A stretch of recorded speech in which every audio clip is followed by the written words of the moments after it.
Wow, మంచి వాసన వస్తుంది. ఏం చేస్తున్నావు? ఏం చేస్తారా అనియ? ఫ్రైడ్ రైసా? వావ్, ఫ్రైడ్ రైస్ అయితే చేస్తుండు మా సార్ అయితే. చూడండి, వామ్మో, కొంచెం వేడి వేడిగా పొగలు పొగలు వస్తుంది అసలు. వావ్,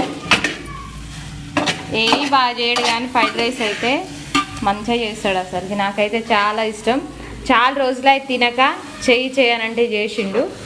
నాకు ఇక తినడమే ఏం లేదు. ఎట్లుందో కామెంట్ అయితే చేయండి ఫ్రెండ్స్. నాకైతే చూస్తుంటేనే తినాలనిపిస్తుంది. కలర్ కూడా బాగా వచ్చింది అసలుకి. మసాలా వాసన బాగా వస్తుంది. ఇట్లా వీడియోలో చూస్తే అంత పులిహోర లెక్క అనిపిస్తుంది కానీ బయట చూస్తే మాత్రం వస్తుంది అసలుకి. ఓకే ఫ్రెండ్స్, మీలో ఎంతమందికి ఎగ్ రైస్ అంటే ఇష్టమో? కాకరకాయ, దొండకాయ అంటే ఎప్పుడైనా ఎగ్ రైస్ చేయాలి. ఇక వాళ్ళ పిల్లల కోసం అయితే